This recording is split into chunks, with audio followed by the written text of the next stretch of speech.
अरमान भले ही कितना ही नॉर्मल बनने की कोशिश कर रहा हो, लेकिन आस्था जो कि अब नॉर्मल होने का दिखावा कर रही थी, अंदर ही अंदर पूरी तरह से कांप रही थी।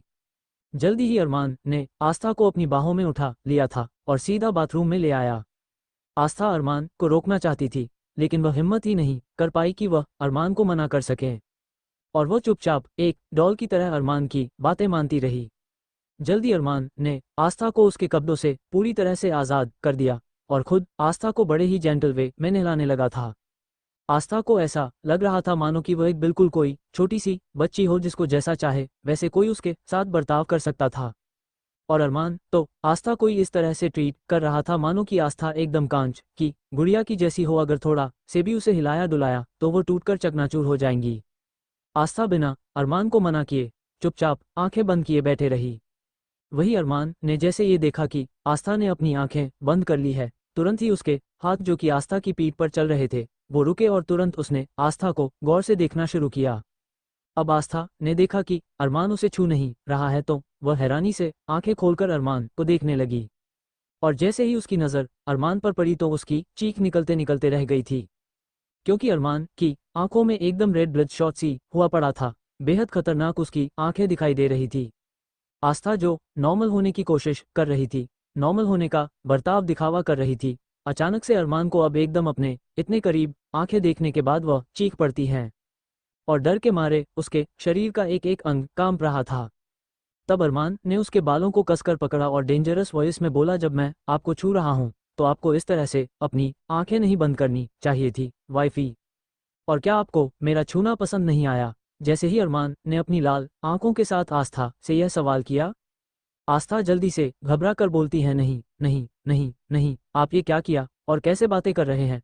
अब आस्था घबरा रही थी, उसकी जुबान उसका साथ ही नहीं दे रही थी, और वह आगे धीमी आवाज में बोली, आप कैसे बातें कर रहे हैं? हम तो बस आंखें बंद करके रिलैक्स फील करना चाहते थे। आपका छूना हमें बेहद पसंद है, ऐसी कोई बात नहीं है। ऐसा बोलकर आस्था अरमान को यकीन दिलाने लगी। तभी अरमान ने आस्था की बातों को सुनकर भी अनसुना कर दिया और आस्था के होठों को जल्दी ही अपनी गिरफ्त में ले लिया था। हालांकि पहले वो सिर्फ और सिर्फ आस्था को नहलाना चाहता था, लेकिन अब आस्था का बदन जो पूरी तरह से कांप रहा था उसे वह देख चुका था, इसीलिए आस्था को शांत करने के लिए वह उसे बड़े ही सॉफ्टली किस करने लगा था। वहीं दूसरी ओर पूरा का पूरा परिवार इस वक्त हॉल में जमा था और सभी लोग बेचैनी से सीढ़ियों की ओर देखे जा रहे थे कि अरमान आस्था शायद दोनों ही आ जाए। वही नानी माँ की आंखें पूरी तरह से बेचैन हो रखी थी, वह अपनी आस्था को हर हाल में सही सलामत देखना चाहती थी। नानी माँ कुछ ना कुछ बड़बड़ाते रहा करती थी, लेकिन आज वह पूरी तरह से खामोश बैठी थी। नानी माँ की खामोशी सभी लोगों ने अच्छी तरह से महसूस कर ली थी, लेकिन शायद वह भी जानते थे कि नानी माँ के इस तरह से खामोश होने की क्या वजह है। आखिरकार उनकी बेटी के साथ इतना बड़ा हादसा हुआ है तो वह भला कैसे आज सब कुछ भूलकर सबके साथ नॉर्मल बर्ताव कर सकते थी। प्रियंका जो कि आराम से नहा धोकर तैयार होकर एक बार फिर से हॉल में मौजूद थी, सबके चेहरे पर 12 बजे हुए थे। सबके शक्लों को देख रही थी और मन ही मन में सोच रही थी, इन लोगों को आखिरकार हुआ क्या है? क्या इन लोगों का आस्था के अलावा कोई दिखाई नहीं देता क्या? कैसे इन लोगों ने अपने चेहरे पर 12 बजे बजाए हुए हैं? ये आस्था की बच्ची तो बड़ी कमाल की निकली, किस तरह से पूरे परिवार को अपनी उंगलियों पर नचाए फिरती रहती है। लेकिन फिक्र मत कर, बहुत जल्दी सब कुछ मेरा होगा। कहीं ना कहीं प्रियंका अभी भी अपनी गलतफहमी में जी रही थी, लेकिन अपना मुंह नहीं बना रही थी, क्योंकि वह जानती थी उसके प्यारी दादी माँ की नज़रें 24 घंटे उस पर ही रहती है, और दादी माँ उसे पहले ही धमकी दे चुकी है कि अगर उसने अब कोई भी हरकत करने की कोशिश की तो दादी माँ सीधा उसका पार्सल करवा देंगी। तो इसीलिए अब प्रियंका कोई भी ऐसा काम नहीं करना चाहती थी कि वह नानी माँ की नज़रों में आए। तभी आहान ने दादाजी की ओर देखकर कहा, दादाजी बाकी के फंक्शन हम बेहद साधारण तरीके से करेंगे। जैसे ही आहान ने ये कहा, ध्रुव, आकाश, सुमित उसकी ओर देखने लगे। कोई और भी था जो कि आहान को देख रहे थे, वह टाइगर और मारिया, जिन्हें शुरू से इस फंक्शन में किसी तरह का कोई इंटरेस्ट नहीं था। हालांकि टाइगर मारिया से शादी करना चाहता था, मारिया भी टाइगर से शादी करना चाहती थी, लेकिन जिस तरह से उनके किंग की लाइफ में मुश्किलें चल रही थी, अबीर सिंह राठौर बार बार उनकी लाइफ में मुश्किलें क्रिएट कर रहा था, तो इस वजह से वो लोग इस वक्त बिल्कुल भी शादी करने के मूड में नहीं थे। उनका इरादा तो इस वक्त सिर्फ और सिर्फ अबीर सिंह राठौर को जड़ से मिटा देने का था। लेकिन अरमान ने अबीर सिंह राठौर के पिता को प्रॉमिस किया था कि वह अबीर की जान नहीं लेगा। अपने वादे के चलते अरमान के हाथ पूरी तरह से बंधे हुए थे। अरमान सिंघानिया आपकी जान तो दे सकता था, लेकिन अपना वादा नहीं तोड़ सकता था। ये बात उसका पूरा परिवार जानता था। इसीलिए कोई भी बिना अरमान की इजाज़त के अबीर की जान नहीं ले सकते थे। लेकिन अबीर की इस तरह से हिम्मत काफ़ी बढ़ती जा रही थी। जिस तरह से अबीर सिंघानिया मेंशन की सिक्योरिटी को अपने कब्जे में लेकर मेंशन के अंदर आ गया था, तो ये बहुत बड़ी बात थी। हालांकि आकाश ने उस वक्त सारी सिक्योरिटी को चेंज कर दिया था और डेविल किंग की सिक्योरिटी से रिप्लेस कर दिया था। फार्म हाउस की डेविल किंग की सिक्योरिटी इस वक्त सिंघानिया मेंशन में थी। तभी रश्मि अपनी छोटे छोटे कदम लेकर आहान ध्रुव के पास आती हैं और उन दोनों की ओर देखकर इमोशनल होते हुए बोलती हैं, आहान, ध्रुव, मुझे लगता है कि हमें अभी शादी का आइडिया ड्रॉप कर देना चाहिए। हालांकि रश्मि खुद डेस्परेटली आकाश से शादी करना चाहती थी और राधिका भी, लेकिन इस वक्त घर की सिचुएशन अच्छी तरह से समझ में आ रही थी और वह शादी का फंक्शन बड़े ही खुशनुमा माहौल में सेलिब्रेट करना चाहते थे। लेकिन जिस तरह से चारों तरफ सिर्फ उदासी और मायूसी छाई हुई थी, तो इसलिए रश्मि का दिल भी अब शादी करने से इनकार कर रहा था। रश्मि की बात सुनकर राधिका भी रश्मि के हाँ में हाँ मिलाने लगी। वही सुमित घुरकर राधिका को देखने लगा और मन ही मन में राधिका की शिकायत करते हुए बोला कि कौन से मन से यह शादी के लिए मना कर रही है। पक्का ऊपरी मन से यह शादी के लिए मना कर रही है, वरना ये तो शादी के लिए मरी जा रही थी। दादाजी सभी बच्चों की बातें बड़े ही ध्यान से सुन रहे थे। वही नानी माँ भी एकदम शांत थी। तभी उन्हें अपने सीढ़ियों के पीछे से किसी के चलने की आवाज़ आती है। कोई और नहीं बल्कि अरमान और आस्था दोनों हाथों में हाथ डालकर एक साथ आ रहे थे। अरमान ने आस्था को भरपूर किस करने के बाद उसे छोड़ा और उसे शांत करते हुए कहा कि उसे उससे डरने की कोई ज़रूरत नहीं है। वो उसकी बीवी है। क्योंकि अरमान आस्था को हर हाल में सिर्फ और सिर्फ प्यार करना चाहता था, उसे डराना नहीं चाहता था। लेकिन ना चाहते हुए भी अरमान की हरकतें ऐसी हो जाया करती थी कि आस्था डर के मारे कांपने लगती थी। अब आस्था अरमान के सॉफ्ट बर्ताव के बाद थोड़ा सा हल्का फुल्का महसूस कर रही थी और अरमान ने जल्दी ही आस्था को नहलाकर उसे अच्छे से कपड़े पहना दिए थे और खुद भी तैयार हो गया था। आस्था के बालों को भी अरमान ने ही बनाया बड़े ही प्यार से। अरमान आस्था की छोटी छोटी चीज़ों की देखभाल कर रहा था और जल्दी ही उसे लेकर वह नीचे आ रहा था और उसने आते हुए सारी बातें भी सुन ली थी कि किस तरह से रश्मि और राधिका शादी के लिए इनकार रही है। कहीं ना कहीं आस्था को इस वक्त बहुत ज़्यादा बुरा लग रहा था। उसे लग रहा था कि उसी की वजह से ये सब कुछ हो रहा है। उसकी वजह से उन सब की शादी के फंक्शन इस तरह से खराब हो रहे हैं और बेचारी रश्मि दीदी की शादी का फंक्शन भी डिस्ट्रॉय हो रहा है। आस्था को बड़ा ही बुरा लग रहा था। वही नानी माँ ने जब आस्था को देखा, वह तुरंत दौड़कर उसके गले से जा लगी और फिक्र जताते हुए पूछती है, मेरी बच्ची तू ठीक तो है ना? आस्था के हाथ पर ड्रेसिंग थी, इसीलिए अरमान ने उसे नहलाया था और उसके हाथ की पट्टी को बिल्कुल भी भीगना नहीं दिया था। डॉक्टर ने साफ साफ बोला था कि 2 दिन तक उसके हाथ की पट्टी नहीं भीगनी चाहिए, इसीलिए अरमान ने बड़े ही जेंटल वे में आस्था को नहलाया था। अब आस्था को जैसे ही अपने हाथ का नानी माँ के पूछने पर एहसास हुआ कि आस्था तू ठीक है, तब उसे अपनी चोट का एहसास हुआ था, क्योंकि वह तो भूल ही गई थी कि उसके हाथ में इस वक्त पट्टी लगी हुई है। और तब उसे अरमान का छूना बेहद आराम और इजी तरीके से नहलाना याद आया और वह अचानक से ही हल्का सा मुस्कुराते हुए उनका हाथ थामते हुए बोली, जी नानी माँ, हम बिल्कुल ठीक, आप क्यों परेशान होती है? आस्था ने थोड़ा वही अपनी चहकने वाली आवाज़ में कहा था। आस्था की चहकती हुई आवाज़ सुनकर सभी खुश हो गए थे, लेकिन प्रियंका जल भुनकर राख हो गई थी। आस्था का चहकना उसे बर्दाश्त नहीं हो रहा था। मन में उसे कोसते हुए सोचने लगी कि यह लड़की इतनी ज़्यादा नॉर्मल कैसे हो सकती है। कहा तो इसके लिए दो दो आशिक मरने को तैयार थे और अब देखो ये लड़की कितना ज़्यादा नॉर्मल बर्ताव कर रही है। लेकिन फिलहाल वो झूठी मुस्कुराहट के साथ आस्था से उसके हाल चाल लेने लगी थी। रौनक ने अब आस्था को गले से लगाया। वही अरमान आस्था को छोड़कर एक तरफ जाकर नानी माँ और बाकी सब, दादाजी और बाकी सब के साथ बैठ गया था और गंभीरता से बोलता है, ये शादी के फंक्शन डिले नहीं होंगे, शादी टाइम उसी मुहूर्त में होगी। वैसे भी अबीर सिंह राठौर को मुंहतोड़ जवाब देने का वक्त आ गया है। क्या हो गया? अगर हम उसकी जान नहीं ले सकते, लेकिन उसे मुंहतोड़ जवाब तो दे सकते हैं ना? अरमान ने बड़े ही जेंटल वे में कहा। सभी लोग अरमान की बात सुनकर मुस्कुरा उठे थे, क्योंकि अरमान जिस तरह से नॉर्मल वे में बात कर रहा था, तो यह उन लोगों के लिए काफ़ी बड़ी बात थी और कहीं ना कहीं उन्हें लग रहा था कि शायद अरमान बिहेवियर अब धीरे धीरे ठीक हो जाएगा। लेकिन अरमान के दिमाग में क्या चल रहा था ये तो अरमान ही जाने। तब आस्था ने रश्मि और राधिका से माफ़ी मांगते हुए कहा, हमें माफ़ कर दीजिएगा रश्मि दीदी, राधिका दीदी, हमें नहीं पता था कि हमारी वजह से इतना कुछ हो जाएगा। और रश्मि दीदी, काश उस दिन हम उसे टकराए ना होते तो शायद आज ये सब कुछ नहीं होता। तभी रश्मि ने आस्था को गले से लगाते हुए कहा, ना उस दिन हमारी कोई गलती थी और ना कि आज आस्था तुम्हारी गलती है। आस्था, तुम क्यों परेशान होती हो, और वैसे भी उस बात को मैं भूल चुकी हूँ। तुम्हें भी अपने बीते दिनों की बातें दिमाग से निकाल देना चाहिए और डोंट वरी, अरमान सब कुछ ठीक कर देगा। ऐसा बोलकर रश्मि आस्था को सतावना देने लगी थी। तभी अरमान की आवाज़ आती है। वो बिना एक्सप्रेशन के बोलता है कि चलो सब एक साथ ब्रेकफास्ट कर लेते हैं, उसके बाद हमें ऑफिस जाना है। अब आस्था ऑफिस का नाम सुनकर थोड़ा सा घबरा गई थी, क्योंकि उसका इरादा बिल्कुल भी ऑफिस जाने का नहीं था। वह अरमान को ऑफिस के लिए मना करना चाहती थी, लेकिन हिम्मत नहीं कर पाती। लेकिन अरमान उसके मन की बात समझ गया और आस्था के इमोशंस को शांत करने के लिए बोला, आस्था, मैंने आपको चलने के लिए नहीं कहा है, आज आप घर पर आराम कीजिए। जब आप ठीक हो जाएंगी तब आप मेरे साथ ऑफिस चल सकती है। ऐसा बोलकर अरमान ने एक ही पल में आस्था का दिल हल्का फुल्का कर दिया था और आस्था के चेहरे पर बड़ी सी मुस्कुराहट आ गई थी। जल्दी ही अरमान सिंघानिया टाइगर मारिया के साथ ऑफिस के लिए रवाना हो चुका था।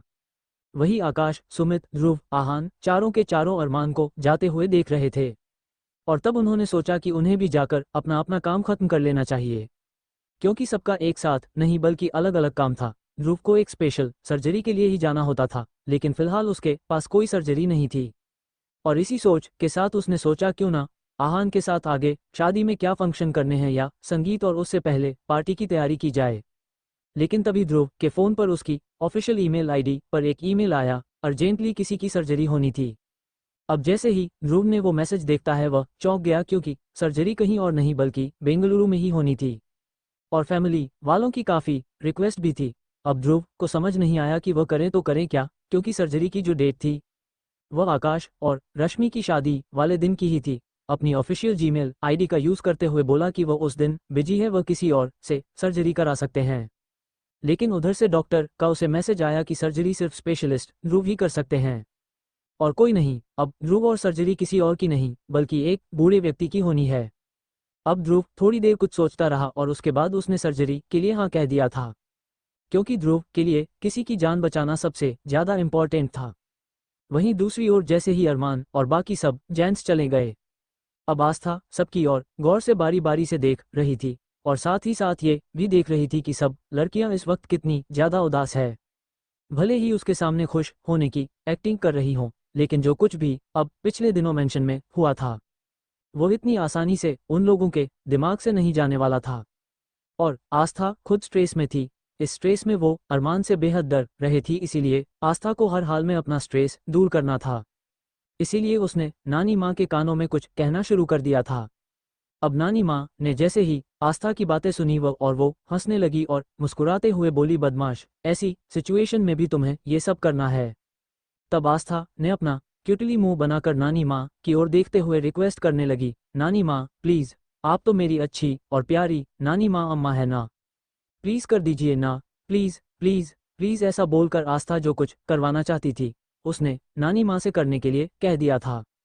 और तभी रौनक हैरानी से आस्था के पास आती हैं और कंफ्यूजन से पूछती है, क्या बात है आस्था, तुम क्या करने की कोशिश कर रही हो।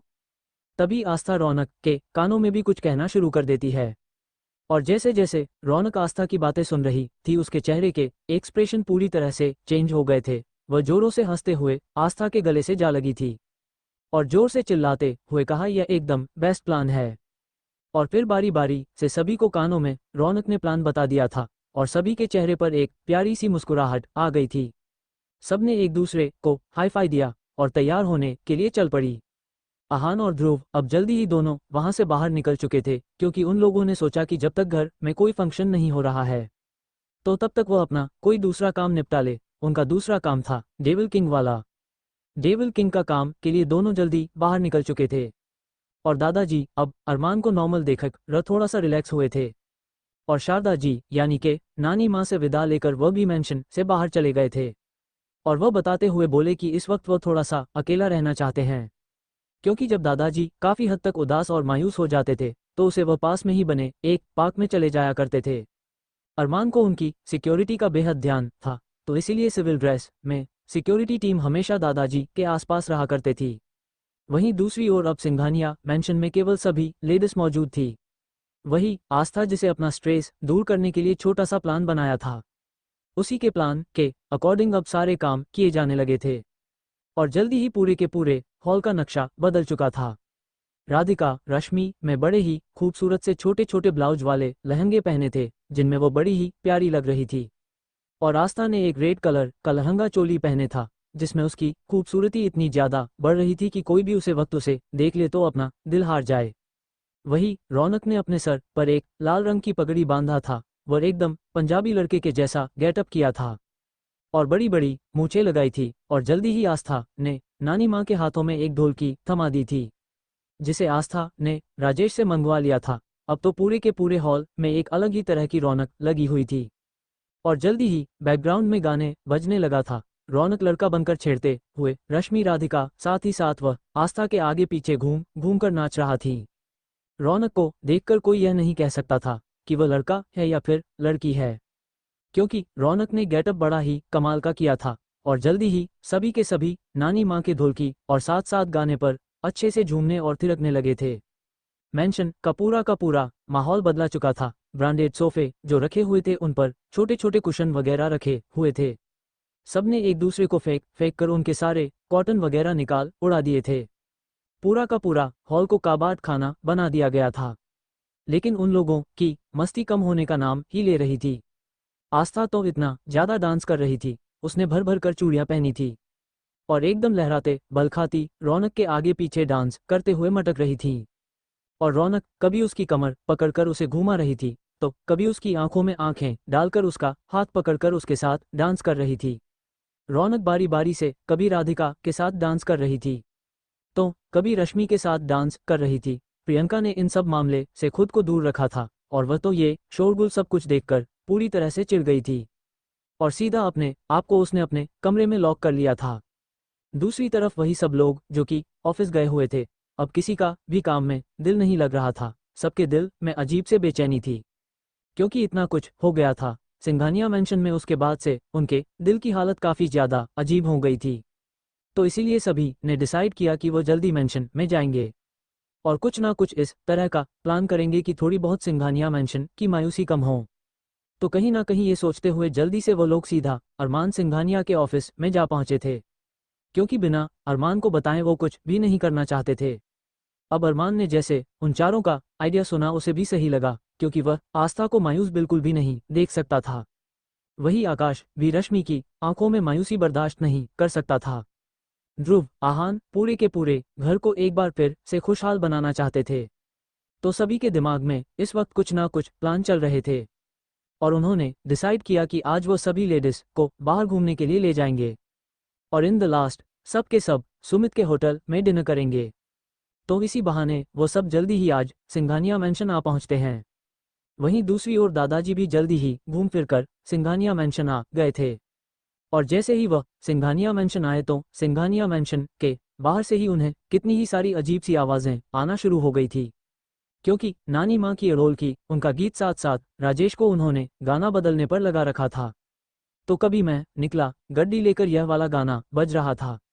अलग अलग तरह के पार्टी सॉन्ग्स इस वक्त वहां चल रहे थे और सभी सॉन्ग्स पर आस्था रश्मि राधिका साथ ही साथ रौनक खूब ज्यादा थिरक रही थी। बेहद वो चारों सब मस्ती के मूड में थी। 3 लड़कियां थी, 1 लड़का था और रौनक सबको अलग अलग तरीके से जहां मर्जी वहां छू रही थी। पूरा लड़का होने का फर्ज निभा रही थी। अब जैसे ही मेंशंस के बाहर से उन सबको इस तरह की आवाजें आना शुरू हुई तो सब पूरी तरह से चौंक गए थे। अरमान ने घुरकर टाइगर को देखा, मानो कि वो उसे कहना चाह रहा हो कि आखिरकार ऐसा क्या हो गया है कि मेंशन में इस तरह का बवाल बचा हुआ है। सभी एक साथ अब जल्दी से दौड़ते भागते सिंघानिया मेंशन के अंदर आ गए और जैसे ही वो वहां पहुंचे उन्होंने देखा कि पूरे के पूरे हॉल की थीम एकदम पार्टी थीम थी और उस वक्त वहां का माहौल बड़ा ही अलग था, लाइट डिम थी, लेकिन आस्था रश्मि राधिका बेहद खूबसूरत और साफ दिखाई दे रहे थी। वही रौनक जो कि उस वक्त लड़का बनी हुई थी, बीच बीच में वह कभी राधिका की कमर को छू रही थी तो कभी रश्मि की कमर को रौनक छू रही थी और कभी आस्था की कमर को छू रही थी। अब जैसे ही आकाश, सुमित और साथ ही साथ अरमान ने ये देखा, उनकी आंखें आग उगलने लगे थी। वही सुमित को भी राधिका का इस तरह से किसी लड़के का छूना बिल्कुल भी पसंद नहीं आया और उसने अपने हाथों की मुट्ठी को कसकर बंद कर लिया था। वही अरमान का हाल तो ऐसा हो रहा था मानो कि वो लूट गया हो। आस्था के ऊपर वो किसी की परछाई तक बर्दाश्त नहीं कर पा रहा था। और यहाँ तो एक लड़का उन्हीं के मेंशन में बिंदास होकर खुल्लम खुल्ला आस्था की बड़ी ही खूबसूरत कमर को छू रहा था। तो अरमान के लिए ये बर्दाश्त से बाहर हो चुका था और वह घुरकर कभी आस्था को देख रहा था तो कभी उस लड़के को देख रहा था।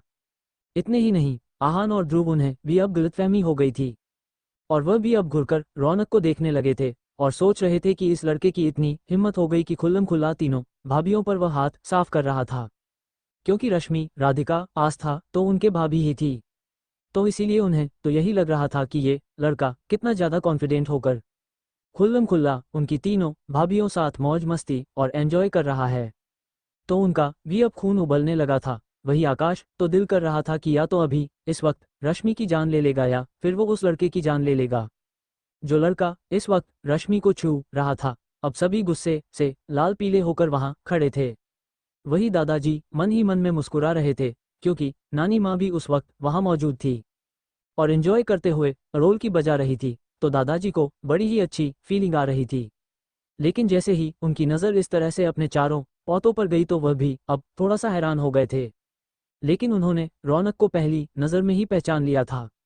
वही वह सभी लड़के रौनक को पहचान नहीं पाए। उन्हें तो यही लगा था कि कोई लड़का यहाँ घुस आया है और इस तरह से सब लड़कियों के साथ मौज मस्ती कर रहा है। कहीं ना कहीं उन सबको राधिका, रश्मि और आस्था पर भी गुस्सा आ रहा था कि इस तरह से कैसे भला वो इतनी आसानी से किसी और लड़के के साथ डांस कर सकती है। और फिर अचानक देखते ही देखते टाइगर ने आगे बढ़कर अरमान की आंखों के इशारे देख लिए थे और आगे बढ़कर उसने फटाफट से राजेश, जो कि डीजे पर बैठा हुआ था, फटाफट से उसने वहां से डीजे उठाया और उसे हॉल में फोड़ दिया था। डीजे के नीचे गिरते ही तुरंत आवाजें आनी बंद हो गई थी और गाना बंद हो गया था। केवल अब सिर्फ नानी माँ के ढोल की आवाजें आ रही थी।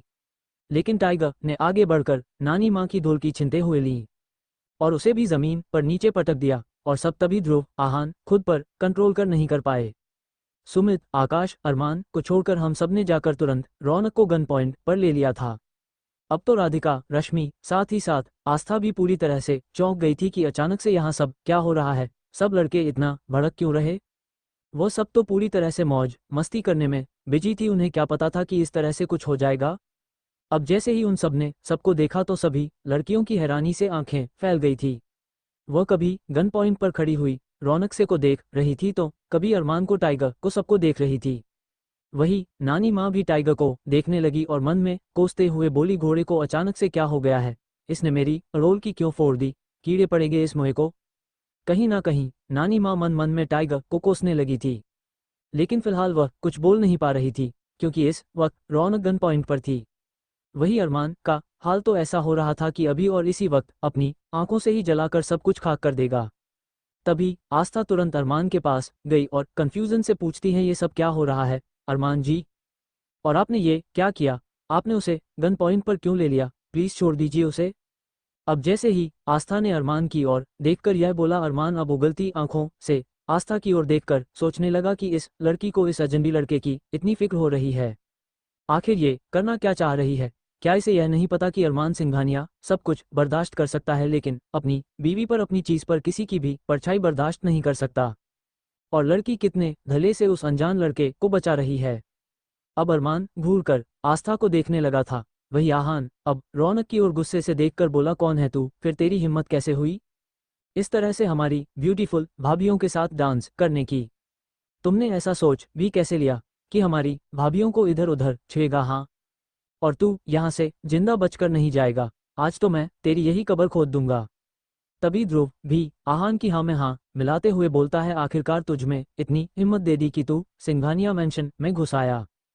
तभी रौनक ने अपने कानों पर हाथ रख द और जोरों से चिक मार दी थी, क्योंकि अचानक से वह भी घबरा गई थी, क्योंकि सब लोगों ने उसे जिस तरह से आकर गन पॉइंट पर ले लिया था। तो डीजे वगैरह ढोलकी सब फोड़ दी थी, तो रौनक भी अब घबरा गई थी और बोली, देखिए आप लोगों को जरूर कुछ ना कुछ गलतफहमी हुई है, मैं तो सिर्फ डांस कर रही थी।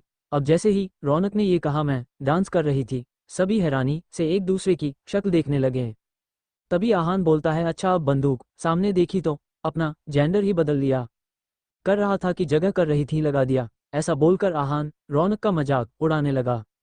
तब तक आस्था रौनक के पास आकर खड़ी हो गई थी और उसके सामने खड़ी होकर आकाश, सुमित, आहान और ध्रुव की ओर देखकर रोकते हुए बोली, आप लोग ऐसा कुछ नहीं कर सकते, आप इसे नुकसान नहीं पहुंचा सकते हैं। अब तो वो सभी दूसरे को हैरानी से देखने लगे थे और अपनी परेशानी जताते हुए बोले, आखिरकार भाभी को हो क्या गया है, इस तरह से पहले किसी अजनबी लड़के के साथ डांस करना और अब इस तरह से उसे सबके सामने डिफेंड करना, ये कहाँ का इंसाफ है। कहीं ना कहीं उन्हें भी अब आस्था पर को लेकर थोड़ा सा शक हो रहा था। लेकिन तभी रश्मि और साथ ही साथ राधिका भी आकर रौनक के सामने खड़ी हो गई। रौनक के लिए परवाह जताते हुए बोलती हैं, यह आप लोग क्या कर रहे हैं, प्लीज छोड़ दीजिए इसे। अब तो सब और भी ज्यादा हैरान हो गए थे कि आखिरकार इस लड़के ने उनकी भाभी इन लड़कियों को क्या घोलकर पिला दिया कि इस लड़के की पैरवी के लिए तीनों के तीनों आकर सामने खड़ी हो गई है। वही अरमान अब गुस्से से आस्था को घूरता हुआ उसके सामने जाकर खड़ा हो गया था और डेविल टोन में बोला, तुम्हारी हिम्मत कैसे हुई इस तरह से किसी लड़के के साथ डांस करने की, और अब उसे इस तरह डिफेंड करने की, इस लड़के की तो अब लाश ही यहाँ से जाएगी। जैसे ही अरमान ने आग उगलती हुई आंखों से ये कहा, आस्था डर गई थी और तब उसे अरमान के शब्दों पर गौर किया तो इसका मतलब अरमान रौनक को लड़का समझ रहा है। तभी आस्था ने रश्मि की ओर देखा और रश्मि ने राधिका की ओर देखा था और तीनों को जब इस बात का एहसास हुआ कि यह लोग रौनक को लड़का समझ रहे हैं, तो वो तीनों एक दूसरे की ओर देखकर जोरों से हंस पड़ती हैं। वही साथ साथ रौनक भी अब उनकी बातों का मतलब समझ गई थी और वह भी हंसने लगी थी। अब सबके सब कंफ्यूजन से एक दूसरे की ओर देखने लगे थे और सोचने लगे, क्या ये सारी लड़कियां पागल हो गई है और साथ ही लड़का भी पागल हो गया है, शायद अपनी मौत को सामने देखने के बाद ही अपने मानसिक संतुलन खो बैठा है, इसीलिए इस तरह से हंस रहा है। तभी नानी माँ वहां आती हैं और बारी बारी से उन सबको देखने लगी थी। तभी आहान कंफ्यूजन से नानी माँ की ओर देखकर बोला, नानी माँ लगता है ये लड़कियां पागल हो गई है और साथ ही साथ यह लड़का भी जो इस तरह से हंस रहा है अपनी मौत को सामने देखने के बाद भी। तभी नानी माँ ने हल्का सा आहान के पास जाकर उसके सर पर एक चपेट लगा देती हैं और उसका मजाक उड़ाते हुए बोली, पागल ये लड़कियां नहीं पागल तुम लोग हो गए हो, हाँ जो देखा उसी पर विश्वास कर लिया और इसकी जान लेना चाहते हो तुम, हाँ एक मिनट ठहरो। ऐसा बोलकर नानी माँ ने रौनक के सर पर से बंधा हुआ सरदार टाइप का एक पगड़ी सी पहन रखी थी उसको निकाल दिया था और उनके घने और लंबे बाल सबकी आंखों के सामने थे और साथ ही साथ उन्होंने जल्दी ही रौनक के मुंह की बड़ी सी मूंछ को खींच दिया। रौनक जो कि पूरी तरह से एक सरदार जी बनी हुई थी, उसकी मूंछ जैसे ही खींच कर निकली तो उसने हल्की सी चिक मारी और घूर कर सबको देखने लगी। अब सब लोग एक दूसरे की ओर देखने लगे थे, वही आहान तो मुंह खोल रौनक की ओर ही देख रहा था। रौनक जो कि उस वक्त सरदार जी के वेश में थी, अब ध्रुव भी रौनक को सामने देखकर मुस्कुराने लगा था। वही आकाश और सुमित भी एक दूसरे को देखने लगे और जल्दी से उन्होंने हल्का सा मुस्कुराते हुए अपनी बंदूक जेब में रखा दिया। वही अरमान भी अब थोड़ा सा सकपका गया था और अगले ही पल बिना किसी से कुछ कहे सीधा अपने कमरे में चला गया था। अरमान के जाने के बाद सुमित ने एक नज़र राधिका की ओर देखा, फिर रौनक की ओर देखकर वह भी फटाफट से अपने कमरे में चला गया था, क्योंकि इस वक्त वह सारे ही शर्मिंदा सा हो गए थे, केवल आहान और ध्रुव वहां बचे थे। वही टाइगर भी अब जल्दी ही अरमान के पीछे पीछे चला गया था। अब ध्रुव और आहान नजर झुकाकर बारी बारी से सबको देख रहे थे और अब सारी लड़कियां घूर घूर कर आहान और ध्रुव को देख रही थी। तभी आहान तुरंत अपने कानों को पकड़कर सॉरी बोलता है, भाभी हमें लगा कि कोई लड़का आप लोगों के साथ फ्लर्ट कर रहा है, इसीलिए हमने ये कहते हुए आहान अब चुप हो गया था। तभी रौनक तुरंत आहान के सामने जाकर खड़ी हो गई थी। वह आंखें मटकाते हुए डांटती है, इसलिए तुमने मुझे गन पॉइंट पर ले लिया था, आखिरकार तुम समझते क्या हो अपने आप को। ऐसा बोलकर रौनक आहान को गुस्से से घूरने लगती हैं। अब आहान के पास कुछ शब्द ही नहीं बचे थे, इसीलिए वह भी तुरंत अपने कमरे में भाग गया था और जल्दी ही ध्रुव भी बिना कुछ कहे वहां से भाग गया था, मानो कि उनके उसके पीछे भी किसी ने सरकारी पागल कुत्ते छोड़ दिए हों। सभी के वहां से जाने के बाद अब सारी लड़कियां एक दूसरे को देखने लगी और अचानक नानी माँ समेत खिलखिलाकर जोरों से हंसने लगी थी। तब नानी माँ राधिका और रश्मि साथ ही साथ आस्था के पास आती है और प्यारी सी स्माइल करते हुए कहती हैं, अब तुम लोगों को बुरा मानने की कोई ज़रूरत नहीं है। इससे ये बात सब पता चलती है कि वो तीनों तुमसे कितना प्यार करते हैं। अगर प्यार नहीं करते तो इस तरह से रौनक को लड़का समझकर उसके साथ इस तरह का बर्ताव नहीं करते। अब जैसे ही नानी माँ ने ये कहा, सभी मन ही मन में मुस्कुराने लगी। वही राधिका के मन में तो तितलियों से उड़ने लगी थी कि जिस तरह से सुमित फील कर रहा था, जिस तरह से उसने रौनक को गन पॉइंट पर लिया था, तो उसे भी अब ऐसा लगने लगा था मानो कि वाकई सुमित मुझे बेहद प्यार करता है। तभी आस्था क्यूट सी स्माइल करते हुए बोलती है, अंडरस्कोर, ठीक है नानी माँ, हम सब आपकी बात समझ गई है और हम उनसे झगड़ा नहीं करेंगे। अभी हम अपने कमरे में जाते हैं, कपड़े चेंज कर लेते हैं। वैसे भी हमने तो ये सब कुछ अपना स्ट्रेस भगाने के लिए किया था, लेकिन अब तो हमारा स्ट्रेस और ज़्यादा बढ़ गया है। ये बड़बड़ाते हुई आस्था जल्दी ही अपने कमरे की ओर जाने लगी। वो जैसे ही वो कमरे में आती है, उसने देखा कि कमरे में अंधेरा था। आस्था हैरान हो गई क्योंकि अरमान तो कमरे में ही आया था, तो कमरे में इस तरह से अंधेरा क्यों था। लेकिन तभी आस्था का हाथ पकड़कर अरमान ने अपनी ओर खींच लिया था और आस्था सीधा अरमान के सीने से जा लगी थी। अरमान आस्था पर जी भरकर नजर डाल रहा था। आस्था ने बड़ा ही खूबसूरत सा गेटअप लिया हुआ था, जिसमें वो बड़ी ही प्यारी और खूबसूरत लग रही थी, एकदम नई नवेली दुल्हन जैसी। तो इसीलिए अरमान ने आस्था को तुरंत अपनी बाहों में कस लिया था। वही आस्था मुस्कुराकर अरमान की ओर देख रही थी। वो उसे चिढ़ाते हुए बोली, क्या आप डर गए थे? हाँ, आपको लगा कि हम किसी लड़के के साथ डांस कर रहे हैं। अब जैसे ही आस्था ने ये बोला, अरमान ने अपना सर आस्था की गर्दन में छुपा लिया था और वहां पर आस्था को जोरों से किस करते हुए बोला, लकी है रौनक की बच गई। ऐसा बोलकर अरमान ने अपने होठों का आस्था के होठों से जोड़ दिया था और आस्था भी अरमान के प्यार पाकर पूरी तरह से सिहर उठी थी और जल्दी ही आस्था ने भी आगे बढ़कर अरमान को गले से लगा लिया था और दोनों में कितनी ही देर तक जोर शोरों से प्यार चला रहा। वहीं दूसरी ओर राधिका जैसे अपने कमरे में गई, वो दरवाज़ा बंद करके मुस्कुराने लगी थी। जिस तरह से आप सुमित ने रिएक्ट किया, कहीं ना कहीं राधिका को बेहद अच्छा लगा था। इसलिए राधिका अपने कमरे में गोल गोल घूमने लगी थी, क्योंकि आज पहली बार सुमित के साइड से उसे प्यार का एहसास हुआ था। राधिका को उस वक्त बड़े ही खुश नजर आ रही थी। जल्द ही राधिका ने फटाफट से बाथरूम में जाकर खुद को कपड़ों से आज़ाद किया और आज वो शर्माई शर्माई सी बड़ी ही प्यारी लग रही थी। राधिका ने फटाफट से बाथरोब पहना और नहाकर जैसे ही वो बाहर आई, अचानक से उसे सुमित उसके बेड पर बैठा हुआ दिखाई दिया। अब राधिका सुमित को वहां देखकर पूरी तरह से चौंक गई थी, क्योंकि वह बाथरोब में थी। उसे तो लगा था कि कमरे में कोई नहीं, अकेली है, तो इसी हिसाब से वह सही से कपड़े पहन के नहीं आती है। सुमित वहां राधिका को थोड़ा सा डराने धमकाने और साथ ही साथ इस बात का एहसास कराने आया था कि वह इस बात को लेकर ज़्यादा गलतफहमी का शिकार ना हो कि उसे किसी लड़के के साथ देखकर सुमित को जेलस फील हो रहा था। लेकिन जैसे ही उसने राधिका को इस तरह से बाथरोब में देखा तो उसके सिटी गुम हो गई थी। फिर वही सुमित जो कि राधिका को डांटने के इरादे से वहां आया था, अब राधिका को इस तरह से गीले बालों में और थाई से ऊपर बाथरोब में देखा तो उसकी हालत पूरी तरह से खराब होने लगी थी। वही राधिका अब पूरी तरह से कंफ्यूज हो गई थी कि वह करे तो करे क्या, वो किस तरह से अपने आप को छुपाए। लेकिन अब तो सुमित के सामने वो खड़ी हुई थी। तभी सुमित तुरंत बेड से खड़ा हुआ और राधिका के करीब आया। उसे वक्त राधिका बड़ी ही खूबसूरत और अट्रैक्टिव नजर आ रही थी। अचानक सुमित राधिका के होठों की तरफ बढ़ने लगता है। वही राधिका ने भी अपनी आंखें बंद कर ली थी, क्योंकि उसे लग रहा था कि शायद सुमित उसे अब किस करने वाला है। लेकिन राधिका के बेहद करीब जाकर अचानक उसके बालों को कसकर पकड़कर सुमित बोलता है, ज्यादा गलतफहमी में तुम्हें रहने की कोई जरूरत नहीं है, समझी तुम। ये बोलकर सुमित जल्दी ही राधिका को बेड पर धक्का देता हुआ वहां से चला गया था। वही राधिका जो थोड़ी देर पहले खुश हो रही थी, उसकी आंखों से एक बार फिर आंसू बहने लगते हैं। वही दूसरी ओर रश्मि जो कि लहंगा चोली में बेहद खूबसूरत लग रही थी, आकाश की नजरों में समा गई थी।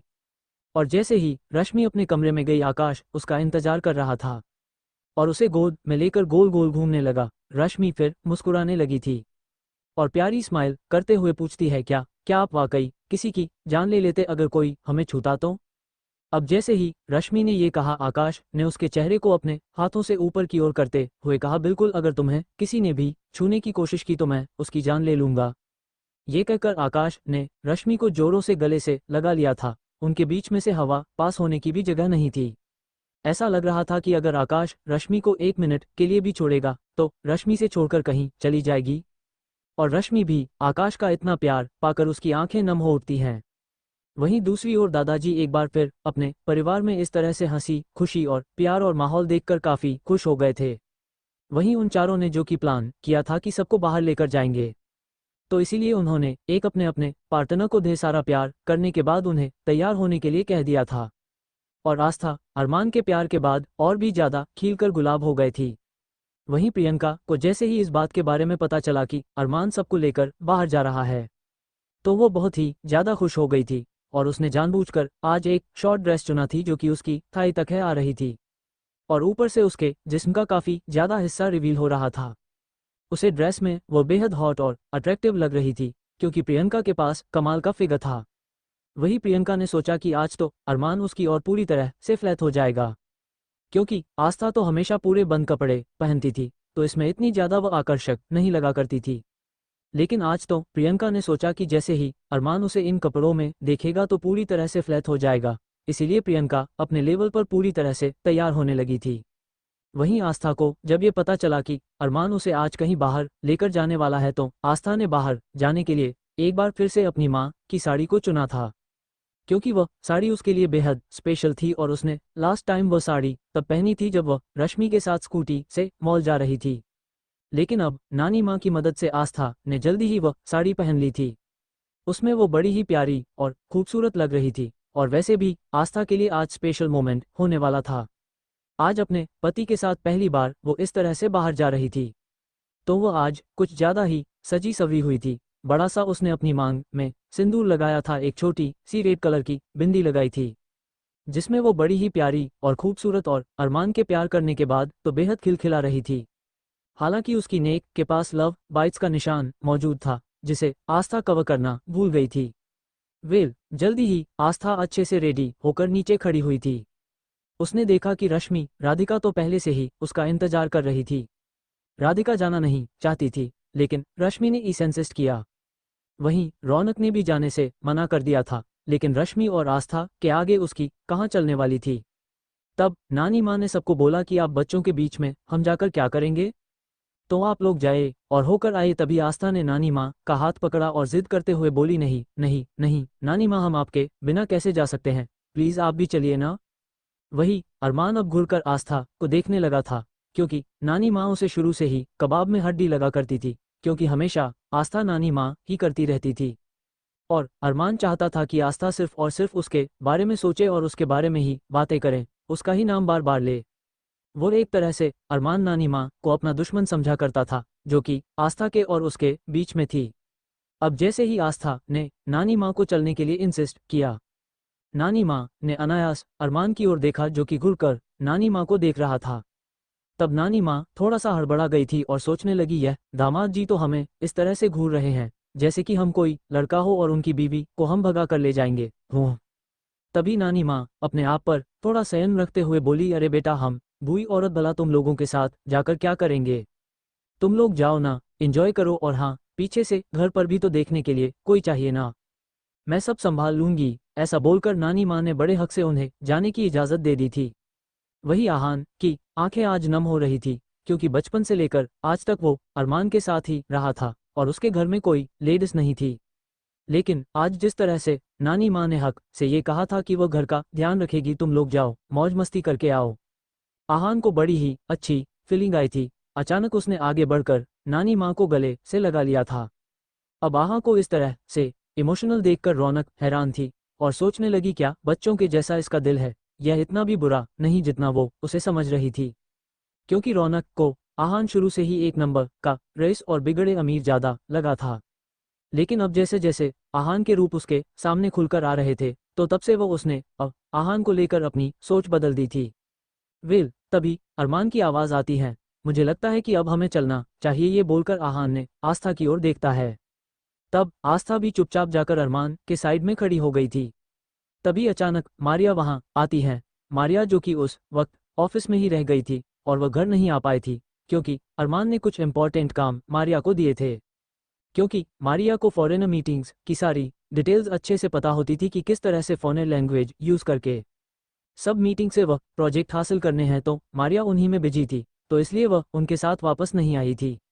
अब जैसे ही मारिया वहाँ ये सब मारिया की ओर देखने लगे थे, और तब ध्रुव मारिया की ओर देखकर बोला, मारिया दीदी, अगर आप आ गई हैं तो आप भी तैयार हो जाइए, हम सब घूमने के लिए जा रहे हैं। तब मारिया तुरंत वहां जाकर एकदम सपाट लहजे के साथ अरमान के सामने खड़ी हो गई थी। वह सर्द आवाज में बोली, किंग, मुझे आपसे कुछ बात करनी है।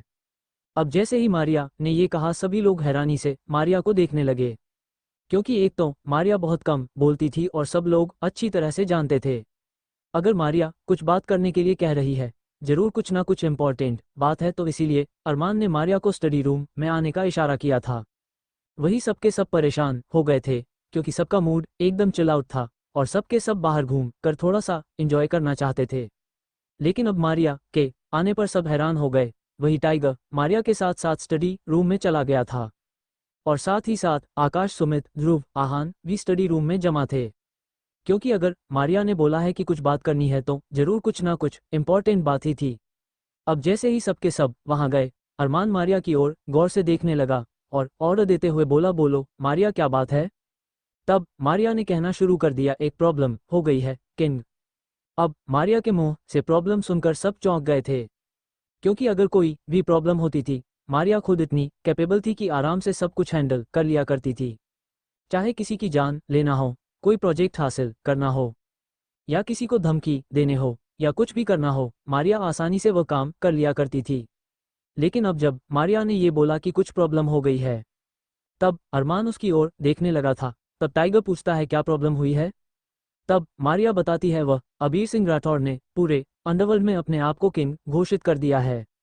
इतना ही नहीं, पूरे अंडरवर्ल्ड में तहलका मचा चुका है। अबीर सिंह राठौर ने अपने आप को अंडरवर्ल्ड का नया किंग घोषित कर दिया है। और इतना ही नहीं, उसने किंग के लिए काम करने वाले इतने ही सारे लोगों की बेरहमी से जान ले ली है। क्या या। जैसे ही उन सब ने बाकी यह सुना, उनके चेहरे का रंग उड़ चुका था, क्योंकि यह कोई मामूली बात नहीं थी। अंडरवर्ल्ड का किंग बनना यह एक बहुत बड़ी बात थी। इसका मतलब साफ था कि पूरा का पूरा अंडरवर्ल्ड अबीर सिंह राठौर के कदमों में था। लेकिन ऐसा कैसे हो सकता था? किंग तो सिर्फ डेविल किंग यानी अरमान सिंघानिया था। तो इस तरह से अबीर सिंह राठौर खुद को अंडरवर्ल्ड का किंग कैसे घोषित कर सकता था? क्योंकि मारिया अंडरवर्ल्ड से जुड़े हुए थी, तो सबसे पहले उसे खबर मिल चुकी थी, और वह सीधा दौड़कर अरमान को बताने के लिए आए थी। और अब बात यहाँ पहुंची थी कि अगर अरमान सिंघानिया अबीर सिंह राठौर की अपने हाथों से जान ले लेता है, तो वह अंडरवर्ल्ड का किंग रह पाएगा, वरना वह नहीं बन पाएगा। लेकिन अरमान सिंघानिया अपने वादे से बंधा हुआ था। अरमान ने अबीर सिंह राठौर के पिता को वादा किया था कि वह उसके बेटे की जान कभी भी नहीं लेगा, और अरमान सिंघानिया अपनी जान दे सकता था, लेकिन अपना वादा नहीं तोड़ सकता था। अब अरमान सिंह थोड़ा हैरान हो गया था, क्योंकि अरमान सिंघानिया ने बचपन से ही डिसीजन लिया था कि वह हर तरफ लोगों पर राज करेगा। क्योंकि उसने जिस तरह से अपना बचपन जिया था, जिस तरह से उसने गुलामी देखी थी, जिस तरह से उसने पैसों की किल्लत देखी थी, तो इस तरह से उसने डिसीजन लिया था कि उसके जितना पावरफुल इंसान इस दुनिया में कोई नहीं होगा। लेकिन अब इस तरह से अंडरवर्ल्ड की कुर्सी चल जाने के बाद अरमान की हैरत का कोई ठिकाना नहीं था। उसे वाकई बहुत बड़ा धक्का लगा था, और वह कोल्ली बोला, ऐसा कैसे हो सकता है। लेकिन अबीर सिंह राठौर ने अंडरवर्ल्ड के 5 खास लोगों के जान लेकर खुद को किंग घोषित किया था, और जितने भी लोग अरमान के साइड थे, उन सबका उसने मर्डर कर दिया था। उस वक्त अबीर सिंह राठौर बड़ा ही वहशी लग रहा था, क्योंकि अबीर राठौर ने डिसीजन लिया था कि वो अरमान सिंघानिया से सब कुछ छीन लेगा। इस बात के बारे में किसी को दूर दूर तक एहसास नहीं था कि अबीर सिंह राठौर ने ये सब काम अकेले नहीं किया था, बल्कि अमरीश रायचंद के साथ मिलकर किया था। फ्लैशबैक, जब अरमान सिंघानिया ने अबीर सिंह राठौर को धक्के देकर सिंघानिया मेंशन से निकाला था, ठीक उसी वक्त अमरीश से उसकी मुलाकात हुई थी। अमरीश रायचंद के कुछ आदमी मेंशन पर नजर रखे हुए थे, क्योंकि अमरीश रायचंद को इस बात का डर था कि कहीं अरमान सिंघानिया उसके बेटे को कोई हानि ना पहुंचा पाए। इसीलिए अरमान सिंघानिया पर नजर रखने के लिए उसने अपने आदमियों को भेज दिया था। लेकिन जब उसके आदमी ने उसे ये बताया अंडस्को कि अबीर सिंह राठौर को इस तरह से अरमान सिंघानिया ने अपने मेंशन से बाहर निकाला है, तो अमरीश रायचंद सीधा अबीर सिंह राठौर से मिलने जा पहुंचा था। और वहां जाकर उसे बात के बारे में पता चल चुका था कि आस्था अबीर सिंह राठौर की कमजोरी बन चुकी है। अरमान की बीवी उसी का फायदा उठाते हुए उसने उसे अंडरवर्ल्ड का रास्ता दिखाया था कि सबसे पहले अगर तुम्हें अरमान सिंघानिया को हराना है तो उसकी ताकत को खत्म करना होगा, और उसकी ताकत सबसे बड़ी ताकत अंडरवर्ल्ड से है। तो अगर तुम अंडरवर्ल्ड का बादशाह बन जाता है, अंडरवर्ल्ड का किंग बन जाते हैं, तो अरमान सिंघानिया को हराना बहुत ज़्यादा आसान हो जाएगा। इतना कहकर अमरीश रायचंद ने अबीर सिंह राठौड़ का अच्छे से ब्रेन वॉश किया था। अबीर के सर पर तो वैसे ही आस्था को अपना बनाने का भूत सवार था।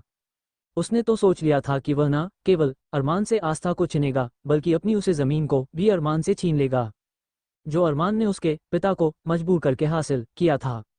अबीर सिंह राठौड़ को पहली बार मोहब्बत हुई थी और वह अपनी मोहब्बत हर हाल में हासिल करके रहेगा।